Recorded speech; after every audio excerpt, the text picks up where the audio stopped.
All good. All right, welcome everybody to the Curran and Jake Sports Show the day before Valentine's Day. And you know what? Tomorrow I'm gonna be working all day. Ain't got nothing but that. Let's head it on over to Jake Bush, Man, 17-year single on Valentine's man, Curran, Day. I can't take it anymore. I can't be alone on Valentine's Day, so I'm hoping, because desperate times call for desperate measures, this Oh. arrow will make you fall in love with me. Oh, it goes back on himself. He threw the arrow at me. You know, Josh, you're getting this. What? Just pull a Dylan Hammett, bro. On that Snapchat quick ad. That's Snapchat quick hit. All right, but in truth, man, what a week it has been. We had probably one of the best Sundays. That's not like Easter Sunday or anything. We had Super Bowl Sunday this week, which was insane. So let's honestly start off with that. That's what we should. Yeah. All right, so as probably all know, the Seahawks dominated the Patriots 29-13. Now, this game honestly was interesting because honestly, in my opinion, until the fourth quarter, both offenses were not looking really good.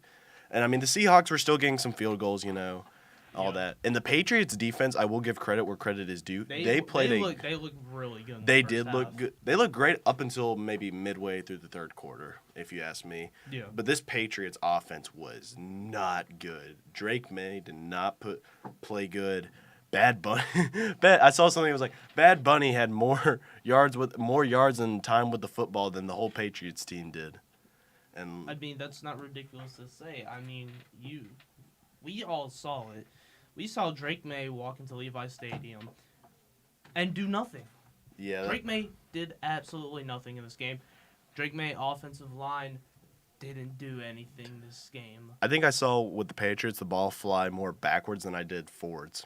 Yes, Will Campbell was getting sat on his butt every single play by that Seahawks D-line. Oh, and that Seahawks D-line showed that even though the Patriots defense was pretty good, they showed that their defense was elite that game. Like, Yeah. how many, four? I'm pretty sure 4 sacks. Something like that. I don't exactly know. All I know is that honestly, I'm just gonna say it. No one showed up to play this game except for Seattle's defense. Yeah, I agree. That's all I'm gonna say. The entire offense of this game maybe scored 14 to 21 points in this entire game between both offenses. It was a nightmare show for both of them.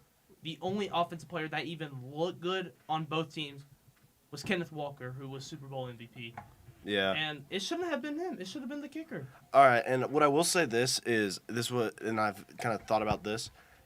Last year we had a huge Super Bowl with Super Bowl 59 with the Eagles finally upsetting what could have been a 3-peat Super Bowl with the Chiefs. Yeah. And I think people's expectations were a little. Don't get me wrong. This is not honestly the best Super Bowl, if you ask me. It's one of the worst. In my Yeah. opinion. This was such a boring. This looked like a Week 4 matchup. Exactly. It felt like a Week 4 Super Bowl. But I also think some of that did kind of come from the momentum of last year's Super Bowl being super. Because let's be real here. Well, who wanted the Chiefs to win? We all wanted the Eagles to win. Well, let's be honest. This game also had no hype coming into it. Yeah, that's at all. fair. That's fair. There was no hype between this game.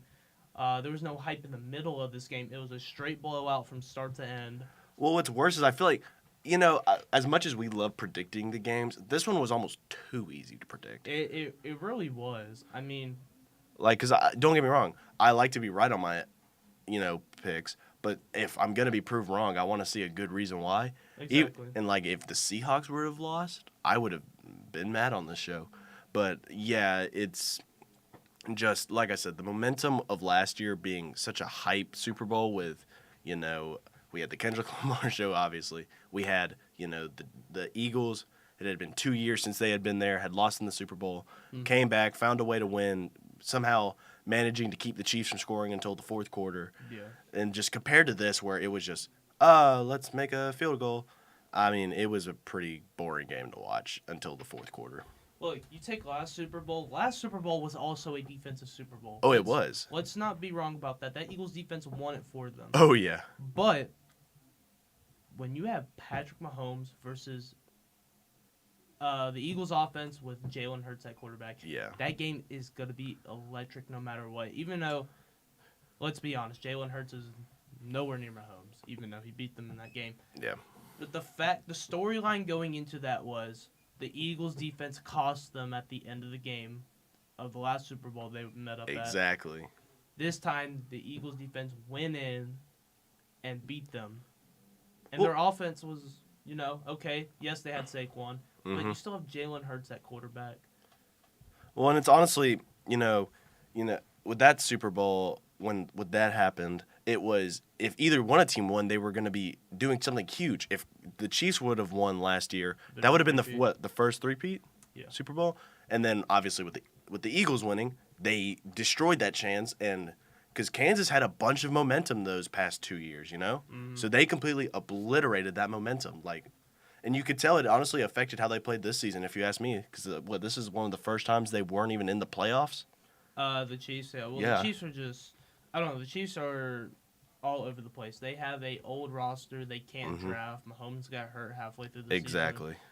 Honestly, Andy Reid retired. Travis Kelce retired. Start from the ground up, guys, because if you've done it once before, you can do it just like the Patriots did their rebuild. But that is easier said than done, though. I mean, I feel like the Chiefs could rebuild better. If the Chiefs front office locked in, and they got rid of these, if they just let these old guys retire and get off their bad contracts, they could turn around faster than the Patriots did. All right. What did you think about the Super Bowl with Bad Bunny? I'm interested to see what you think. Bad Bunny, I thought the halftime show was pretty good. I was at Buffalo Wild Wings though, so I couldn't hear a single word he said. Not that I didn't understand it. I literally couldn't hear a single word he said. I just heard the beat the entire time, and you know what? It was pretty good. Yeah, for me, for one, I could hear it because I was with my church group at a Super Bowl party, and while I couldn't really understand it and had no idea what the lyrics meant, I will say I know there's a lot of people who are mad about the alternate halftime show they watch. Oh, yeah. And all I'm going to say is with that kind of stuff, I mean, look, he's not my favorite artist. I'm going to say that. He will never probably be my first choice. I loved him in Happy Gilmore too, though. But he's tough in that, I can't lie. Exactly, Oscar. But what I will say is he is a talented artist, if you ask me. And I think the main takeaway from that Super Bowl was, he just wants, kind of peace with all the kind of stuff that's going on in our world. And I can respect that. We also had a marriage happen on that Super Bowl, which is crazy. And if you look in the background, you can find actors like Pedro Pascal and a bunch of other people. Now, Lady Gaga being in that? No. That one. That was not it. Well, and also, that just came out of left field, if you ask me. It did. I mean, I can see why they put her in it.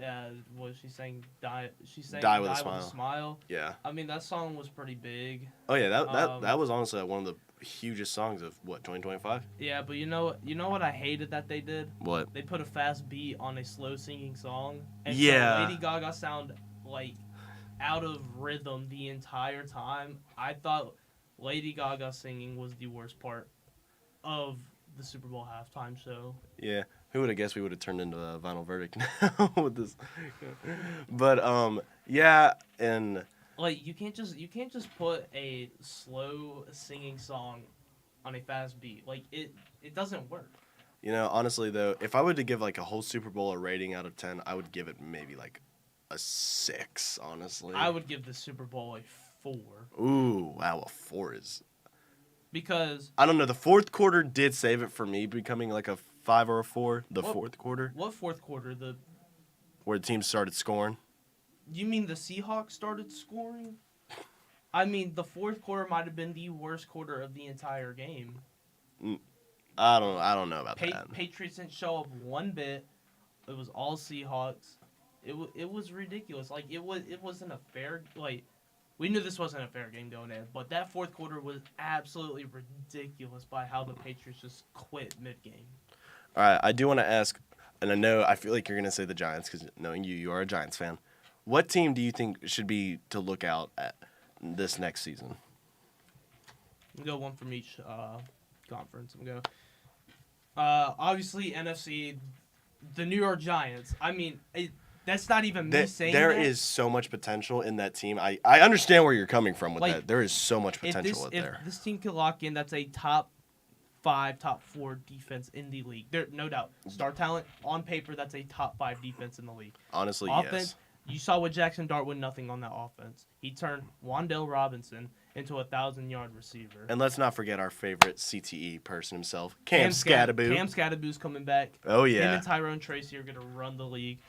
Malik Neighbors is coming back, too. Oh, he's coming back? Yes, he will be back. That's yeah, so I'm going to agree with you on that. The Giants will be definitely, if they can remain healthy. If they can remain healthy. Because that was their problem this year. Because Jackson Dart went down, Scattaboo went down, and then after that, everything crumbled. And now we have John Harbaugh, so someone can actually coach this defense now.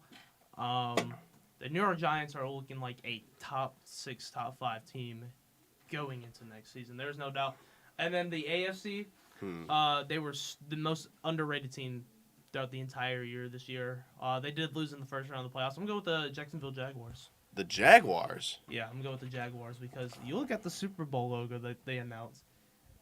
Everybody's like, oh, the Miami Dolphins. Miami Dolphins are a sorry franchise right now. They are on the same level as the Cleveland Browns. Yeah, I agree with you on that. They're winning maybe 5 games next season.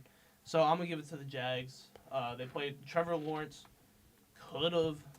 He was in MVP talks. I think. He was in for a little bit. Yeah, towards the end. I think he was in that.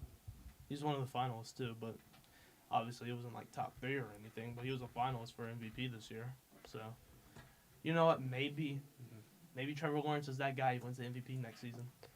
Yeah, honestly, though, I don't know. Maybe Travis Hunter coming back? I could see that happening. I want to see what Travis Hunter does next year because he was looking all right. I think the Bills will do pretty decent next year, I feel like. The Bills don't have a team, a coach. Or they do have a coach. They have a coach, but it's their sorry offensive coordinator. Exactly. So. But I feel like that team is just Josh Allen. And he's doing a good job carrying that team, though. You got to give him that. I mean, he has no receiving core. James Cook played good this season, but I don't know how he's going to be next season. Their defense is washed. You know, one team I'm more excited to see next year just because of how bad they played this year. What? Tennessee Titans. Tennessee Titans are going to be a 3-1 team next season. I'm sorry, but if you watch their worst moments on, like, their worst highlights, it is better than any comedy movie ever made. Yeah. Oh, man. All right, do we want to cut it over to college basketball now? All right, yeah, let's cut it to college basketball. Okay, so we're going to kind of start. I'm going to start this off with, this happened last week on Saturday. We had the Iron Bowl of basketball, Auburn and Bama. Now, Bama, for me, unfortunately, got the win, Yes, which sir. I will say, though, 96-92, but they were also... it wasn't even until like the final 5 minutes until y'all even got the lead. Well, you know what? The GOAT, LeBaron Fadlon Jr., is going to win and win and win until he becomes the number 1 overall pick in the 2026 NBA draft. You know, speaking of number ones, you want to know what number 1 team lost this week? Was it Arizona? Arizona lost to Kansas with 82-78. Darren Peterson. Shout out to Hayden, who glazes Darren Peterson way too much. Darren Peterson has not looked like that guy until he goes up against the best teams in the nation. And everybody's like, he's going number 1. Probably not going number 1. Let's be honest. It's probably going to be Devonta. We also did have another upset with number ranked 13 Purdue beating number 7 Kansas. Which, so Kansas did lose. Okay. Or not Kansas, Nebraska. Sorry, I'm looking at the wrong thing.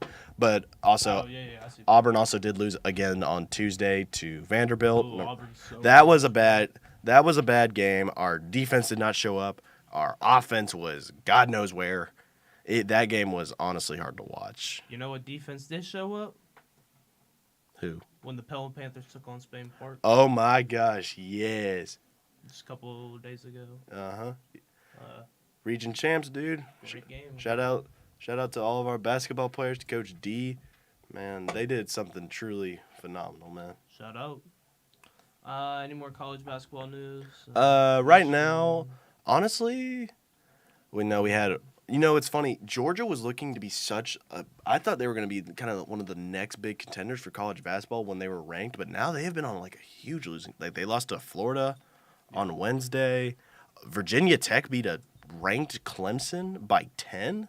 That's pretty crazy if you ask me. Michigan still continues to dominate. Honestly, if you ask me, I think they're the best team in the nation. Their defense is Oh yeah, they're definitely insane. gonna be number one now. I feel like they deserve to be.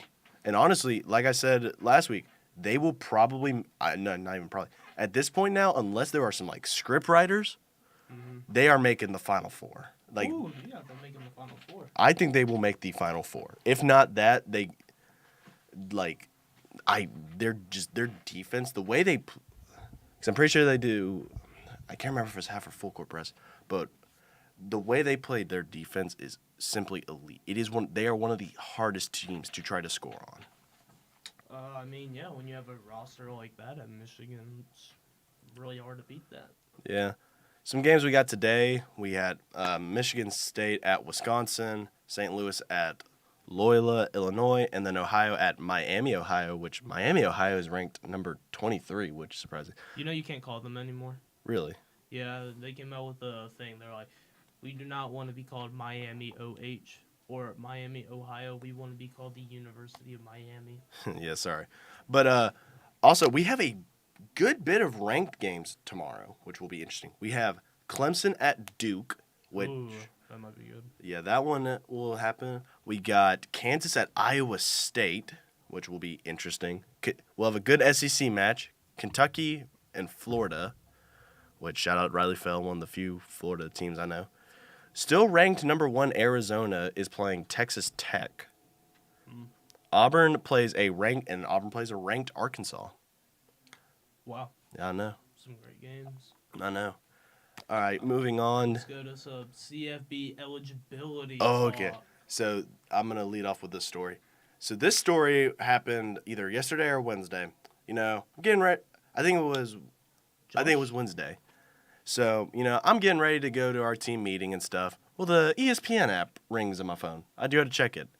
A Montana linebacker just got accepted for his 9th year of eligibility. Now, let's think about that for a sec. 9 years ago, I was, what, 9 years ago? 9 years ago, I was 9. I was 8. Think about, like, we've given TJ Finley a bunch of crap for, 7 years and 7 teams now.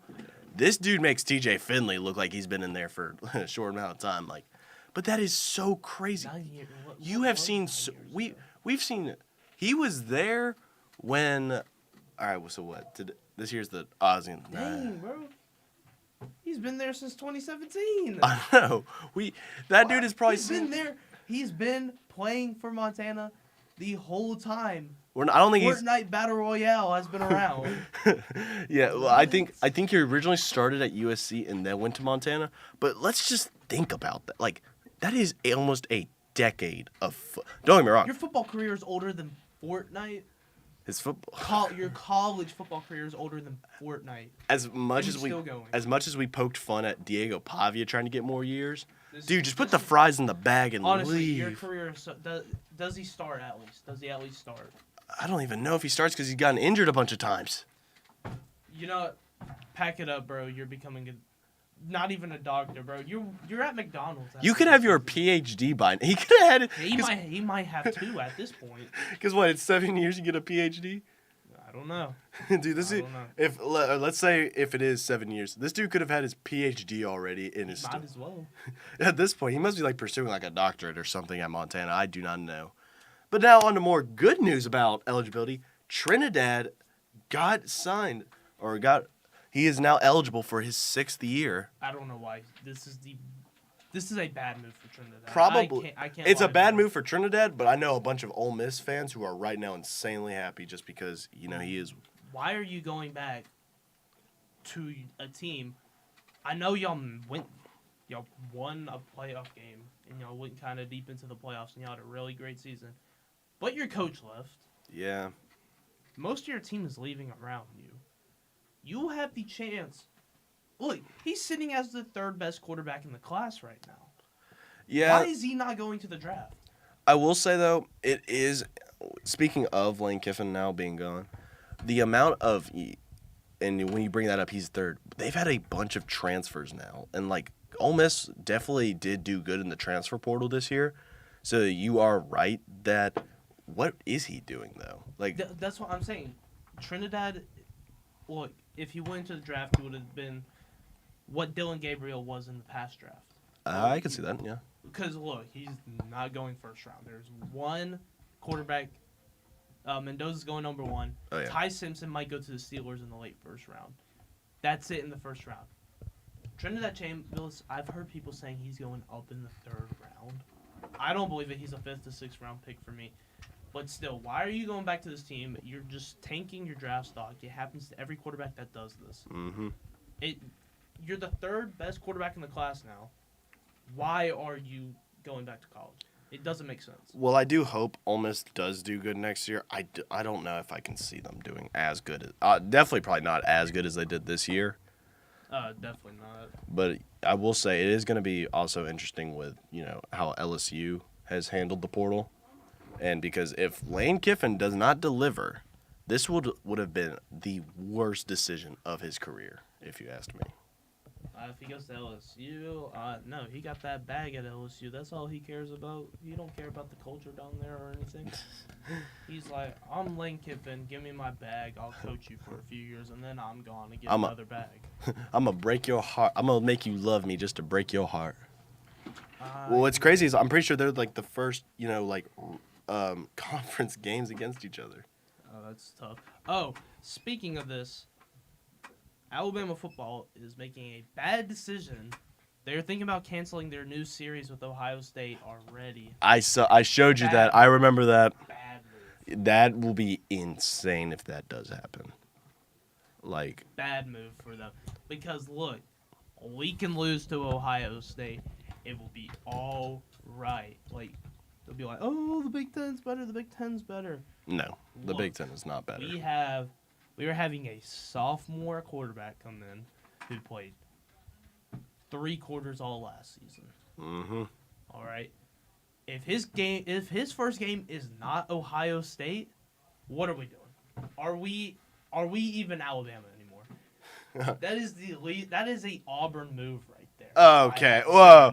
Keep my team's name out your mouth if you're gonna talk like that. What are you gonna do? Slap me this time? Look. All I'm saying is that this is Alabama, the greatest college football program of all time. And this is Ohio State. Alabama is known for beating Ohio State. That is what they're known for. Their last natty came against a win against Ohio State. Why not run that back and beat them at the start of the season so we don't have to worry about a number 1 Ohio State all year when they're not really number 1? It doesn't make sense because I feel like Keelan Russell can go in and beat that Ohio State team. And if anything, that seems more like a Notre Dame move, if you asked me. Well, I consider both the Auburn and Notre Dame fans pretty much the same. So they're below Alabama. Speaking of Notre Dame, it and I know we've talked about it a lot before the break and after, but it is crazy just of how many teams have dropped out from playing them. And at this point, even if they do have a winning season, there's no way they're gonna be in the top 12 just because all their games are games they should win. I know they're playing what? They're only group of 5 now. Their only ranked game or like a team that might be ranked would be Miami. Ooh. Possibly Clemson. Ooh, Miami. But I don't have expectations that Clemson will be ranked after this year. I don't know. Dabo could do it. Dabo could, but as of right now, shout out Pelham Hall of Fame legend Dabo. I know. Shout out to Pelham Hall of Fame Dabo. But yeah, honestly, what team? And just don't say Bama just because I know. But what team for college football do you think we need to look out for this year? That is a great question. I know. Well, obviously Alabama. There it is.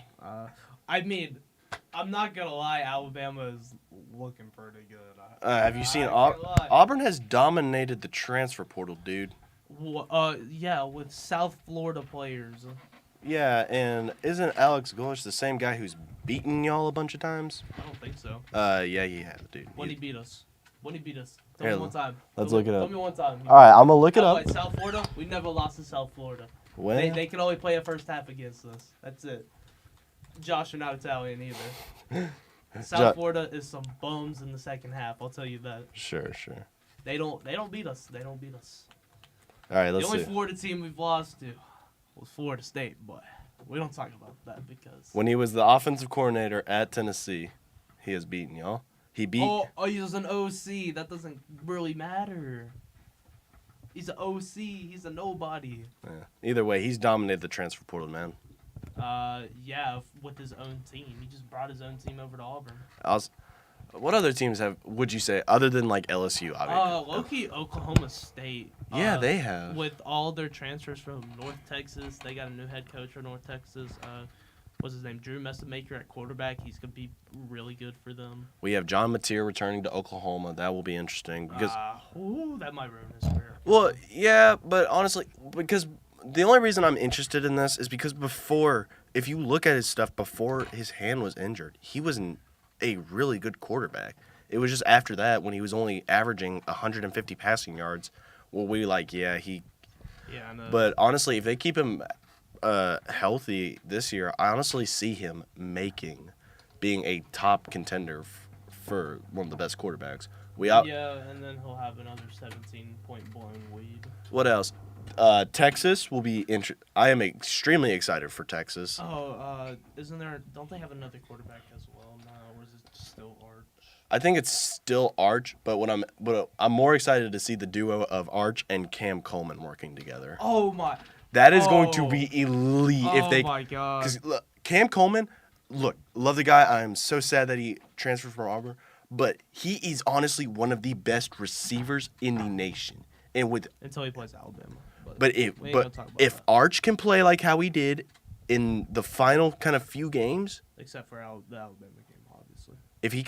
If Arch can lock in, play how he did, it will be that will be one of the best quarterback and wide receiver duos of all time, and I will die on. Or no, wait, not of all time. No, wait, not all time. All time, not even the best wide receiver quarterback duo in the state of Texas's history. No, wait.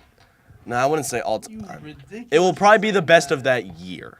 Maybe the best of that year. Well, who are you going to say? Guys, does Jake not know about Keelan Russell and Ryan Williams? Yeah, and how did Ryan Williams do this year? How many drops? Bro, he wasn't playing with Jalen Milroe. That's the obvious key. Jalen Milroe was the key that unlocked Ryan Williams. Yeah, and guess what? Jalen Milroe is gone. Ryan Williams now is looking like a one-season wonder. And he was 17 maybe when he was stunting on Georgia players. Don't get me wrong. He had a great first season, but you cannot lie. This season, he was not good. And you know what? He didn't need to be good. We had Jeremy Bernard. Yeah, and you also know it. We had Josh Cuevas. Yeah, and what was y'all's run game? It wasn't there. Yeah, we didn't need a run game. Yeah. Y'all didn't need a run game? No. Still made playoffs. Went deep into playoffs. Yeah, because y'all played Oklahoma, who let up. Who? And guess what? An Oklahoma team that had beat us already. Yeah, and we had to go play at Oklahoma in the playoffs. Yeah, and then guess who got... And guess who won that game for us? Jeremy Bernard. Yeah, and then guess who made y'all look so insignificant? Indiana. Y'all scored a field goal. Field goal. Nobody scored against Indiana this year, let's be honest. Nobody. We're never going to see a team like Indiana like that Indiana team. We'll see a team exactly like that next year. With a bunch of 3-stars? No, because that's what I'm Indiana's talking not about. going to be even close to that. Yeah, that is fair. They don't have a quarterback on their roster right now. Yeah, the Indiana fans, this is their 1 year to shine. The one team that is going to be good next year is Georgia Tech.